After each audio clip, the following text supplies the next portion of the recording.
तो ये entry first Jaisalmer का फोर्ट है, इसका फर्स्ट गेट है जिसको बोलते हैं अखीप्रोल। अखीप्रोल, हाँ। और ये जो है जैसलमेर का गोपा चौक कहलाता है, जिसको जैसलमेर का हृदय स्थल भी बोलते हैं। तो जैसलमेर का मेन जो पॉइंट है उसको बोलते हैं गोपा चौक। तो यहाँ पे जो मैक्सिमम जो एरिया है वो ब्राह्मणों का है, और ये मार्केट का भी मिडल पॉइंट है। ओके, लो जी असीं जान लगे अंदर। तो इधरों व्यू दिखावे पुठे पासे सारा। ये भाई अंदरला माहौल है, असीं पुठे रोड बैठे हैं। किले के अंदरला माहौल है, कहते अंदर रही जाते हैं फैमिली में 4000 लोग रहिंदा। कहते अंदर गिफ्ट किए गए राज ने घर इन्हों। तो अंदर भी कहते गलियां बनिया हुई, उही माहौल है जिवें गलियां का होंदा गा। चढ़ाई ज़्यादा, असीं तां फिर इहदे ते चले आए। बाजार लग्या हुआ है।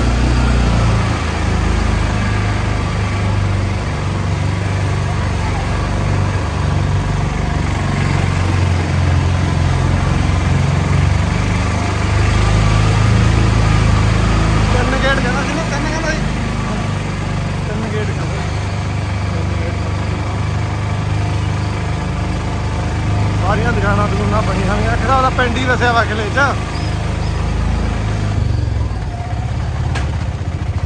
लोग रहिंदे जिन्होंने गिफ्ट मिले उन्होंने तो नज़ारे आए।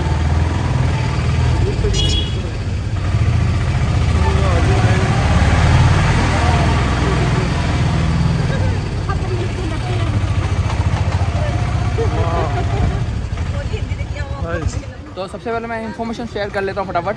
तो अभी अपन जिस फोर्ट को देखने के लिए जा रहे हैं, इस फोर्ट का नाम है द गोल्डन फोर्ट, यानी कि सोनार किला। सोनार किला गोल्डन फोर्ट नाम इसलिए रखा गया क्योंकि यहाँ पे सारे जो येलो सैंडस्टोन से मकान बने हुए नजर आएंगे, इस वजह से इसका नाम दिया है गोल्डन फोर्ट। और सोनार किला फोर्ट का नाम है। जिस तरह अपन जयपुर को पिंक सिटी बोलते हैं, उदयपुर को लेक सिटी बोलते हैं, वैसे ही जैसलमेर को जानते था गोल्डन सिटी। और ये राजस्थान का सेकंड ओल्डेस्ट फोर्ट कहलाता है। फर्स्ट इज द चित्तौड़गढ़, उसके बाद में आता है जैसलमेर फोर्ट। और जैसलमेर फोर्ट इसलिए भी फेमस है क्योंकि ये एशिया का फर्स्ट लिविंग फोर्ट कहलाता है आज की तारीख में। क्योंकि आपने ऑल ओवर इंडिया में फोर्ट विजिट किए होंगे, वहाँ पे पब्लिक नहीं रहती है। एक ऐसा फोर्ट है जो आज की तारीख में 4000 लोग अभी भी रह रहे हैं। 80% ब्राह्मण है उस साइड में रह रहे हैं, एंड 20% राणा राजपूत इस साइड में रह रहे हैं। ठीक है। और यहाँ पे जो भी लोग रह रहे हैं वे एक्चुअली राजा तरफ से गिफ्टेड मकान के अंदर रह रहे हैं। क्योंकि पहले टाइम में जब राजा थे तो उस जमाने में पब्लिक को बोला कि आप जिस घर में रहो उसी घर में रहो, पर कंडीशन ये रखी गई कि आपको फ्यूचर में किसी को सेल आउट नहीं करना है। अगर आप मकान खरीदना भी चाहोगे तो फोर्ट पे नहीं खरीद पाओगे क्योंकि कोई भी रजिस्ट्री नहीं है। दूसरी बात, अगर आपको रेंट पे चाहिए कोई होटल रेस्टोरेंट दुकानें तो आपको इजीली मिल जाएगी। इस किले को बनाने वाले राजा का नाम था महाराणा जैसलदेव। 12 जुलाई 1156 में इस किले की नींव रखी गई। तो ये किला लगभग 850 साल से भी ऊपर का किला पुराना है। राइट। तो किले में एंट्री करने के लिए मुख्य 4 दरवाजे देखे होंगे आपने ऑटो रिक्शा में। First gate name is the Akhiprol, then second है Suraj gate, third gate is the Ganesh gate, and the final और जो आखिरी गेट कहलाता है उसे बोलते हैं विंड गेट यानी कि हवा गेट। 4 गेट क्रॉस करने के बाद में ये जो पूरा पॉइंट कहलाता है, ये किले का मिडिल पॉइंट कहलाता है, जिसे बोलते हैं दशहरा चौक। ये वो चौक होता है जहाँ पे दशहरा फेस्टिवल और राजस्थान का इंपोर्टेंट फेस्टिवल सेलिब्रेट होता है। सामने ब्रदर वहाँ पे देखिए व्हाइट कलर का चेयर रखा गया है वहाँ पे, उस जगह पे वो एक्चुअली राजा का सिंहासन होता था। अगर आप गौर से जूम करके देखोगे तो आपको वहाँ पे व्हाइट कलर का मार्बल का जो सीट दिखेगा वो एक्चुअली राजा का सीटिंग पॉइंट था। और जहाँ पे वो सीढ़ियाँ बनी हुई उसमें मंत्री, दीवान और राजा के गेस्ट लोग जो है वो सीटिंग अरेंजमेंट वहाँ पे रहता था। और इसी जगह चौक के अंदर सारा फंक्शन ऑर्गेनाइज होता है, चाहे दशहरा फेस्टिवल हो या गंगोर फेस्टिवल है। और ये जो आप फ्लैग वाली जगह देख रहे हो टेम्पल, इसे कहते हैं चामुंडा माता का टेम्पल। पहले टाइम में जब युद्ध शुरू होता था जो बफेलो को कट किया जाता था वो बफेलो कट यहाँ पे होता था, पर आज की तारीख में नॉर्मली पूजा अर्चना होती है। सामने वाला ये जो बिल्डिंग देख रहे हैं इसे बोलते हैं king palace, and the right side में उसको बोलते हैं क्वीन पैलेस। इन दोनों बिल्डिंग को देखने से ये नजर आएगा कि जो राजा का महल है टोटल ओपन सर्किट में बना हुआ है, यानी कि खिड़कियां बालकनी सबके है, जबकि रानी का है वो क्लोज सर्किट में है। क्लोज सर्किट में बहुत सारी आपको बहुत सारी नक्काशी दिखेगी, बहुत सारी झरोके दिखेंगे। तो रानी का क्लोज सर्किट में इसलिए रखा गया है कि हिंदू मान्यता के अनुसार जो राजपूत की औरतें थी उसको घूंघट में रहने की प्रथा थी। तो रानी दशहरा चौक में क्या फंक्शन चल रहा है देखने के लिए इन खिड़की का, इन झरोकों का यूज करते थे, जबकि यहाँ का गैर इंसान है रानी को नहीं देख पाता था। इसकी वजह से पूरा क्लोज सर्किट में रखा गया है। और ये प्रॉपर्टी, सामने वाली प्रॉपर्टी और ये वाली प्रॉपर्टी अभी यहाँ के जो वर्तमान में किंग है, इनका नाम है मिस्टर चैतन्य राज सिंह, उनके अंडर में आती है। बाकी जगह पब्लिक का खुद का निजी प्रॉपर्टी। राइट। तो ये है दशहरा चौक और राजा के महल और रानी के महल के बारे में बेसिक इन्फॉर्मेशन। पहले अपन चलेंगे इस साइड में जैन टेम्पल और राजगुरु की हवेली देखेंगे, फिर वापस आएंगे कैनन पॉइंट, सिटी पॉइंट देखेंगे। ठीक है। रहे हैं, तो वहाँ पे ही हिंदू सॉरी जैन टेम्पल है और बाकी हवेली है, राइट। चलो जल्दी चले लेके चलो। सामने होटल पैराडाइज। तो फोर्ट के अंदर जैसी पब्लिक थी, लोग रहते तो उसने अपने बिजनेस प्रॉपर्टी के हिसाब से उसको मॉडिफाइड कर दिया गया। आइए, ताजा जूस है, नारियल पानी है। ਇਹ ਕਹਿੰਦਾ 80% ਬ੍ਰਾਹਮਣਾਂ ਦਾ ਇਲਾਕਾ ਗਾ ਇਹ, ਤੇ ਇਹ ਸਾਰਾ ਸਾਰੇ ਬ੍ਰਾਹਮਣ ਲੋਕ ਰਹਿੰਦੇ ਇੱਧਰ। ਆਪ ਨੂੰ ਜਾਓ ਜਾਓ ਕਰੋ। ਕਿਲੇ ਜੀ ਬਣਿਆ ਵਾ ਸਾਰਾ ਕੁਝ। तो आप देख सकते हो लोगों के मकान हैं, दुकानें हैं, और ये पूरा फोर्ट है, एक तरह का लिविंग फोर्ट है। तो यहाँ पे जो भी मकान है ये एक्चुअली गिफ्टेड मकान है, राजा तरफ से दिए हैं। तो आज भी पब्लिक अंदर रह रही है, राइट। आप जिधर भी जाओगे आपको घर मिलेंगे, दुकानें मिलेगी। और सर ये एक तरह का ओपन इनविटेशन कार्ड कहलाता है। जब शादी ब्याह में इनविटेशन कार्ड नहीं होते थे तो इसी को ओपन इनविटेशन समझ के जा सकते थे, जिसमें वर वधू का नाम होता है और जब शादी डेट मेंशन होती है। जब न्यू शादी होगी तो उसको रीपेंट हो जाएगा और री नेम आ जाएगा। तो ये एक तरह का ओपन इनविटेशन कार्ड है। फोन नंबर लिखो। इसको खोल के दिखाने का एक आपके पास में एक चैलेंज है, खोल के दिखाइए। अपने माइंड से खुलेगा, जोर जबरदस्ती से नहीं खुलेगा, फोर्स से नहीं खुलेगा। नहीं खुलता, नहीं खुलता। दिमाग से थोड़ा दिमाग का यूज करना है बस। कि तो टिक्की टुक्की निकलोगी, कि तो खोलना बस थोड़ा कितना कितना आए नहीं बोले मारे नहीं निकले जरा निकलना। ये खोलने वाली प्रक्रिया बाद में करेंगे, पहले अपन टेंपल चलते हैं। यार ऐसा मत रखा करो यार इजीली, यार लोग मेरी यार बेइज्जती हो जाती है। मैं इतना कॉन्फिडेंस कहता हूँ कि खोल के दिखाओ, खोल लेते हैं। ये वो फॉस्टर स्टोन का ऑथराइज दुकान है जहाँ पे आपको बिल से मिलेगा, प्लस वो जो फॉस्टर स्टोन देख रहे हैं ना, फॉस्टर स्टोन जो डायबिटीज, सर ये वाला नहीं, उस साइड वाला, ये सैंड स्टोन है, फॉस्टर स्टोन हो रहा ਜਿਹੜਾ ਸਟੋਨ ਦਾ ਢੱਡ ਦੇ सर। ये जो आप ये दुकान की भीड़ देख रहे हो वो इसी वजह से, क्योंकि ये ऑथराइज दुकान है प्लस बिल वाली दुकान है, और कोई शायद बिल नहीं देते हैं। तो ये यहाँ पे देखो सर, ये फॉस्टर स्टोन कहलाता है। इसमें क्या होता है, रात को वाटर भर के रखो और सुबह मॉर्निंग भूखे पेट पियो। जो भी घर में डायबिटीज पाइल्स पेशेंट का, बीपी का जो भी पेशेंट है, वो अगर पानी को कंटिन्यू 2 या 3 महीने तक यूज करता है तो मेडिसिन धीरे धीरे रिड्यूस हो जाएगी, पानी लाइफ टाइम चलता रहेगा। पत्थर है, टूट जाएगा तो कोई टेंशन नहीं है। पत्थर के जो टुकड़े हैं उसको इकट्ठे करने और नॉर्मल से बाउल में डालना है और 200 ml का पानी डालना है, उसको भी रात में रखो तो भी वो काम करेगा। ਬਾਜ਼ਾਰ ਹੀ ਇੱਕ ਤਰ੍ਹਾਂ ਦਾ ਕਿਲਾ ਕਾਹਦਾ, ਕਿਲੇ 'ਚ ਇਦਾਂ ਸਾਰਾ कुछ ਬਣਿਆ ਵਾ। क्या मतलब हुआ? सर बाहर खोलना चाहो बाहर खोल लो, अंदर खोलना अंदर सेफ रहेगा, बाहर चोरी होने का डर है। तो जूते खोलने पहले अंदर जूते खोल लो। सर अगर जिसको जाना है टेंपल जाना है ना, वो जूते खोल लो प्लीज पहले। टेंपल है यहाँ से बता दो ना। अंदर नहीं सर, अंदर बहुत अच्छी नक्काशी सर, मिस मत करो। मैं तो टेंपल के बता दूंगा, जो किला जो बना था वो 12 जुलाई 1156 में बना था, और जैन टेंपल बने 14 to 16 सेंचुरी। ठीक है, तो जैन में 2 कास्ट होती है, श्वेतांबर और दिगंबर। तो ये सारे जो जैन टेंपल है श्वेतांबर धर्म के जैन टेंपल कहलाते हैं, राइट। दिगंबर के टेंपल नहीं है, श्वेतांबर जैन टेंपल है। अभी आपके मन में डाउट आ रहा होगा कि ये पूरा जो किला है, आप जैसे बोले इसमें 2 ही कास्ट है, ब्राह्मण है, राजपूत। तो जैन लोग एक्चुअली कर क्या रहे, तो आपने हिस्ट्री में सुना होगा सिल्क रूट। इंडिया में 2 टाइप के सिल्क रूट निकलते हैं, एक तो कच्छ गुजरात से होकर निकलता था और एक है राजस्थान से निकलता था। तो राजस्थान से दिल्ली की तरफ निकलने वाला रास्ता था वो सबसे शॉर्टेज रास्ता था, और जो कच्छ वाला था वो लॉन्ग रास्ता था। तो जितने भी काबुल अफगानिस्तान से मुगल जो ट्रेडर्स है यानी बिजनेसमैन दिल्ली की तरफ जाते थे, वो जैसलमेर का वे यूज़ करते थे, और बदले में यहाँ के राजा उनसे एज ए टोल टैक्स यानी कि रोड टैक्स लिया करते थे। और उस ज़माने की बिजनेस की सबसे बड़ी कम्युनिटी थी जैन कम्युनिटी। और मैंने ऑलरेडी आपको बता रखा है कि जैन लोग थे राजा के फाइनेंसर थे, यानी कि राजा को पैसा प्रोवाइड करते थे। पहले टाइम में क्या था, Jain temple outside the fort थे, तो यहाँ से जो भी मुगल्स होकर निकलते थे वो उन मंदिरों को डिस्ट्रॉय कर लेते थे। तब जैन पुजारी ने राजा से कंसल्ट किया, जैन ट्रेडर्स ने कंसल्ट किया कि हे राजन, हम आपको इतना पैसा प्रोवाइड करते हैं, हम आपको इतना पैसा फाइनेंस करते हैं, हम आपसे चाहते हैं जो हमारे जो टेंपल आउटसाइड है वो असुरक्षित है, क्योंकि ऑर्डिनरी वे में है तो हर कोई तोड़ लेगा। तो हम चाहते हैं हमारे टेंपल है फोर्ट के अंदर बनाने की परमिशन दिया जाए, क्योंकि फोर्ट में रहने का मतलब क्या था कि कोई भी ऑर्डिनरी इंसान टेंपल को नुकसान नहीं पहुंचा सकता था। अगर कोई फोर्ट पे जीतता, हमला करता या विन होता तो ही नुकसान पहुंचाता, अगर ये ऑर्डिनरी वे में होता तो हर कोई तोड़ लेता। इस वजह से राजा से उन्होंने अपील किया, रिक्वेस्ट किया कि हमारा टेंपल है वो आउटसाइड है, वो टेंपल के अंदर फोर्ट के अंदर बनाने की परमिशन दिया जाए। तो राजा से उनसे पैसों से काम भी करवाना होगा, इस वजह से राजा ने उनको परमिशन दिया कि जैन टेंपल आप इस एरिया में बना सकते हैं, क्योंकि फोर्ट के अंदर जैन कम्युनिटी का मकान एक भी नहीं है, बट जैन कम्युनिटी का टेंपल इसलिए क्योंकि राजा को ओल्ड टाइम में इन लोगों से पैसों से फाइनेंस करते थे, मतलब राजा पैसा इनको देते थे जैन लोग। इस वजह से राजा ने उनको परमिशन दिया 14 to 16 सेंचुरी बीच में टेम्पल बनाएंगे। तो यहाँ पे तकरीबन 7 जैन टेम्पल है, 8वां वहाँ पे है, राइट। तो ये जो भी टेम्पल बने ये भी इंटरलॉकिंग सिस्टम से ही बने, विदाउट सीमेंट, विदाउट चूना और विदाउट वाटर।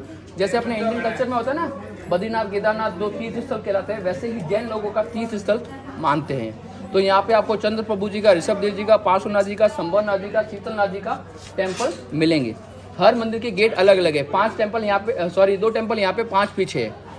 तो आप चाहो तो 5वां में दर्शन, 7वां में दर्शन कर सकते हो, आप चाहो तो 1 या 2 में कर सकते हो। जूते आपके बाहर खुलेंगे, पानी का बोतल अंदर अलाउ नहीं है। मोबाइल कैमरा अगर यूज़ करना है तो 50 रुपीज़ चार्ज लगेगा, अदरवाइज पर्सन का कोई टिकट नहीं है। पहले भी बोलते हैं। और ये लगभग 750 साल पुरानी है और राजा के राजगुरु की हवेली होती है। जैसे कि मैंने बताया ना, अपन नीचे हवेली देखी थी बिजनेसमैन की, पटवा की हवेली, ट्रेडर्स लोगों की हवेली। ये राजगुरु की हवेली है जो राजा के टीचर, एडवाइजर और डॉक्टर कहलाते थे।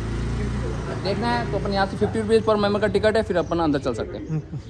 और चलिए अपने मेंबर अंदर चलिए। दे दिया टिकट, टिकट हर एक चीज़ दिया थे।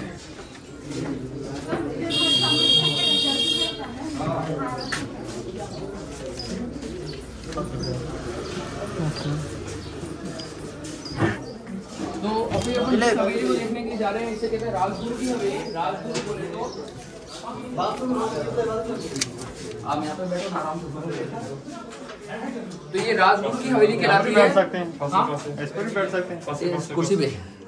राजगुरु जी, राजगुरु की हवेली। जी जी, दोनों फादर ग्रैंडफादर होते हैं ना। ये ग्रैंडफादर जी। ये कौन है दोनों?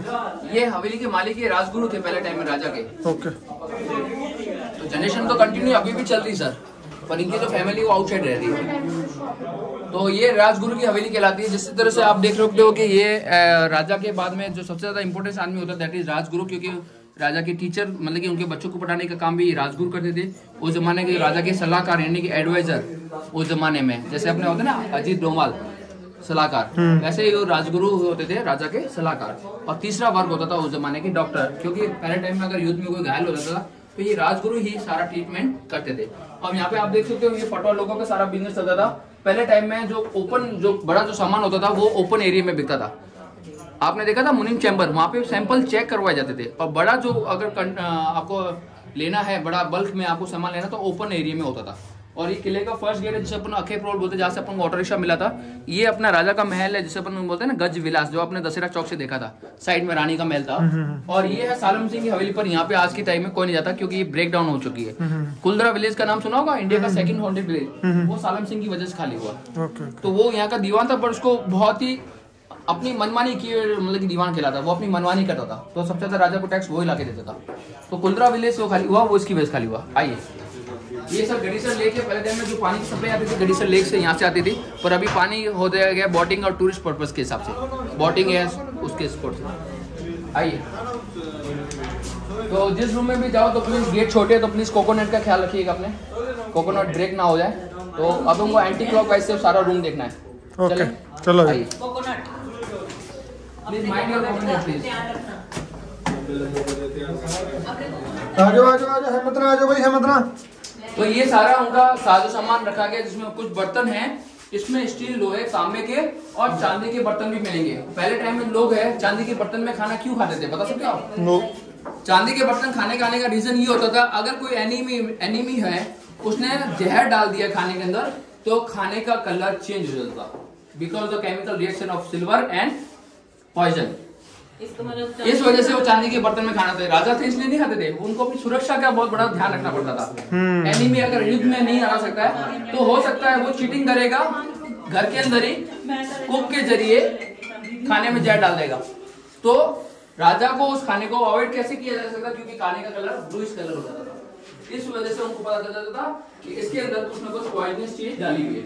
और सर ये वही फॉसिल स्टोन है जिसकी ग्लास बनी होती है। टेम्पल है फतेहपुर, आगरा, सीकरी में भी ये पत्थर लगाया गया। मैंने बोला ना फॉसिल स्टोन मेडिसिनल काम आता है, ये वही पत्थर है, क्योंकि ये ऐसे गुड लक के रूप में मानते भी। इसकी पिरामिड मिलते हैं गुड लक के रूप में काम आते हैं। और उसको बोलते हैं सर बादला। पहले टाइम में जो यात्रा चलती थी तो पानी को स्टोर करके लेके जाते थे, बाहर कपड़ा रहता था, इसको गीला करते थे ताकि गर्म हवा इसके टच में आए और अंदर पानी ठंडा रह जाए। आइए।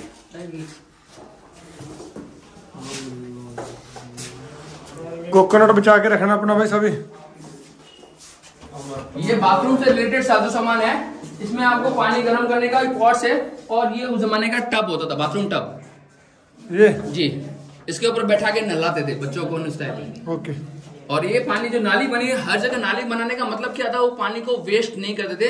इस पानी नाली के माध्यम से वो आता था, वो पानी को फेंकते नहीं थे, पौधों को और खेती बाड़ी के रूप में यूज करते थे। ये तो आज भी चलता है। हाँ, आज भी चल रहा है क्योंकि फैमिली कंटिन्यू चल रही है ना। और सर यहाँ पे कुछ आइटम है वो सॉरी, जैसे कि मैंने आपने बताया था पटवावली में ड्रेसिंग टेबल था, वो कांच का था। ये भी बेल्जियम ग्लास से ही बने हुए हैं, ठीक है। और ये लेडीज की परफ्यूम की बोतलें हैं जो राजगुरु की फैमिली और राज से रिलेटेड है। और वो जो लैंप रखे वो ऑर्डिनरी लैंप नहीं है, लैंप विद परफ्यूम है। तो जैसे जैसे लैंप करता था पूरे रूम में खुशबू फैलती रहती थी।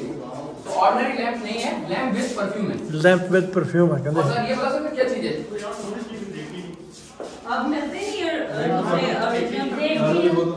ओरिजिनल मिलते हैं, किले के पास में मिलता है, एक जना बंदा बेचता भी है। अच्छा, इसको क्या कह सकते हैं आप? ये एक्चुअली बच्चों की फीडिंग की बोतल होती है। जैसे आजकल की बच्चों की बोतल होती है ना, दूध आगे निपल लगी थी, कभी कभी बच्चों में दूध फंस जाता है या फिर सांस लेने में दिक्कत होती थी, तो पहले टाइप का इस टाइप का आविष्कार होता था। उसमें क्या होता था, आगे निपल होती थी, पीछे से दूध डालते थे और नीचे का लेवल दूध से भरा रहता था। अगर बच्चे को सांस लेनी होती तो बोतल को ऐसे लगता था और सांस से हवा ऊपर से चली जाती थी, यानी एक साथ दूध भी पी सकता था और एक साथ सांस भी ले सकता था। ठीक है, अच्छी बात। आइए और ऊपर जाना है? हाँ, अभी तो ऊपर है। कितना? 3 फ्लोर। ऐसे तो पूरा ब्लॉग नहीं बनेगा इसका, क्या करें, चीज तो पूरी दिखानी है। हाँ। ये एक्चुअली सर राजगुरु का बेड है। तो पहले टाइम में राजा के राजगुरु और प्लस राजा का बेड भी हाइट छोटी होती थी। तो आप ये मत सोचिए कि गेट छोटे थे, बेड भी छोटा था, तो उस जमाने के राजा की हाइट भी छोटी थी। उस जमाने में राजा लंबे चौड़े थे, बट गेट छोटा होने की वजह से या फिर बेड छोटा होने का वजह क्या होता था कि अगर बाई चांस कोई सो रहा है बंदा इसके ऊपर और किसी ने अटैक कर लिया अचानक, तो इस पलंग को कैसे यूज में बनाए ढाल के रूप में। सडनली किसी ने अटैक किया तो ये इसी पलंग को उठा के ढाल बना सकते थे, राइट? ढाल में नहीं समझे? ढाल बना देते। और जैसे ये हाथ ऊपर जाता था तो सेकंड हाथ फ्री रहता था और सेकंड हाथ से फिर तलवार निकलती थी और जो सामने वाला जो अटैक कर रहा है उसके ऊपर किल करने में, उसको रोकने में इजी रहता था। ये ईस्ट इंडिया कंपनी की बात की देन है। कैमरा, प्रोजेक्टर, वीडियो कैमरा रखा गया है, ठीक है। ये अंग्रेजों की बात की देन है। और ये हवेली, पहले उस जमाने में लोग यहाँ पे हवेली में लोग रहते थे, पर्टिकुलर एक फैमिली में करीबन 6 से 7 सदस्य रहते थे। ऐसा नहीं 20-30 लोग रहते थे, 6 से 7 सदस्य, बाकी लोग वर्कर होते थे। आइए, ये कुछ पान बॉक्स है और ये औषधि बनाने का है। तो जैसे कि मैंने बताया ना, राजा के राजगुरु होता है, वो डॉक्टर का वर्क भी करते थे। तो औषधि में जो लेप का काम होता था वो इस टाइप से करते थे। ये उनका एक हाउस टेम्पल होता था।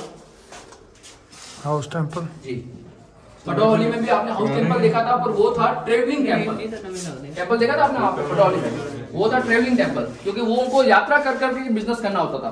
तो जहाँ पे भी वो यात्रा करते थे, बिजनेस करना होता था, वो अपने ट्रेवलिंग टेम्पल साथ में रखते थे और वहाँ पे पूजा अर्चना की, फिर आगे धंधे को स्टार्ट किया।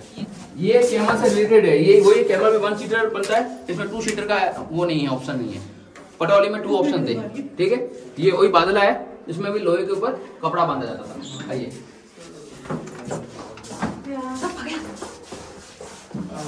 ये और एक ऊपर एक और बॉक्स है जिसमें ऑर्नामेंट्स वाले, सॉरी जो पहले टाइम में जो कपड़े होते हैं ना, उसमें जो स्टिचिंग का वर्क होता था चांदी और सोने की तारों से, तो वो कपड़े इसके अंदर रहते थे।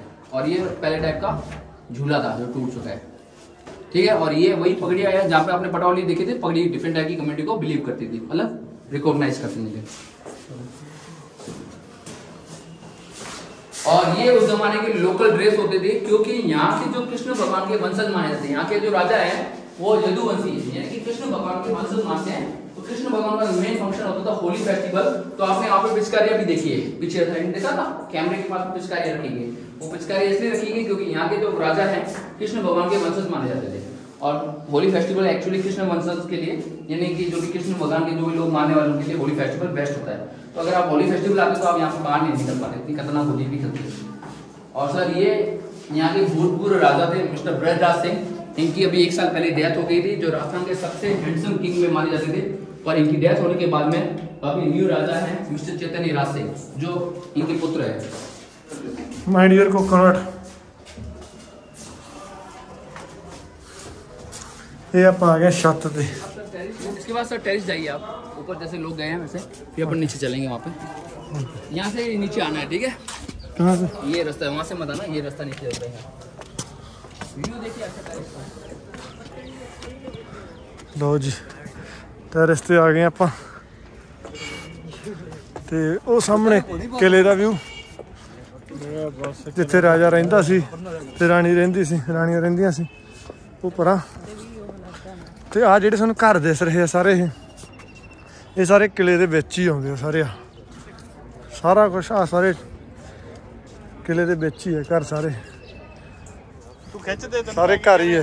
ਫੋਟੋ ਖਿੱਚਣ ਦਾ ਮਤਲਬ ਰੱਖ, ਫੋਟੋ ਖਿੱਚੋ ਇਹਦੀ ਫੋਟੋ ਖਿੱਚਣ ਨੂੰ ਗੁੱਸਾ ਨਾ ਦਬਾਓ ਇਹਨੂੰ। ਖਿੱਚਣ ਦਾ ਤੇ ਮਤਲਬ ਰੱਖ। हाँ चंद भान, इधर सारे मंदिर है।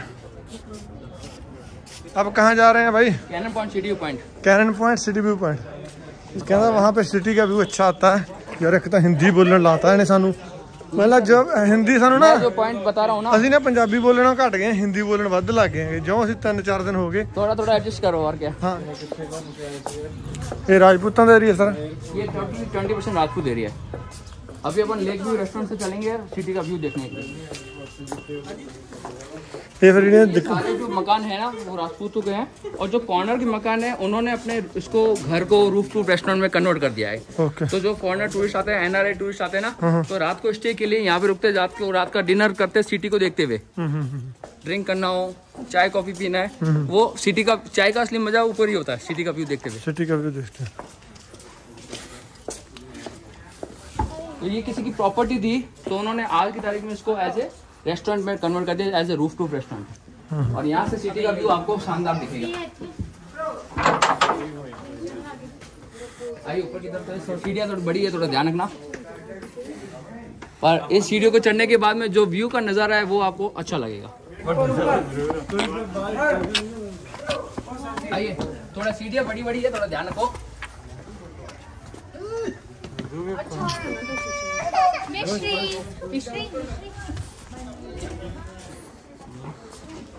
भैया एक दिन ऊपर जाके देखो कैसा व्यू, कैसा अच्छा लग रहा है तो ठीक है, नहीं तो वापस आ जाना।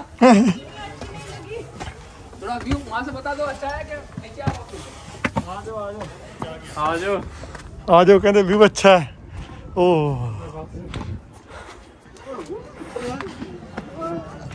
लड़ पे हम फोटो पीछे लड़ पे, फोटो पीछे लड़ पे। हम मगर ना डिग पियो, व्यू जी का खैर है, मगर ना डिग पियो, मगर ना डिग पियो।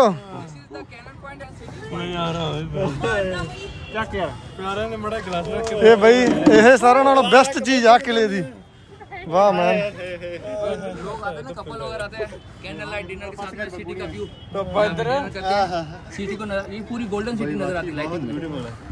वो अपने पटवा की हवेली देख के आए वाली, वो वाली वो खिड़कियां पर। सामने। हाँ, और सर ये जो पेड़ वो सामने है ना, ये है सालम सिंह की हवेली। केड़ी?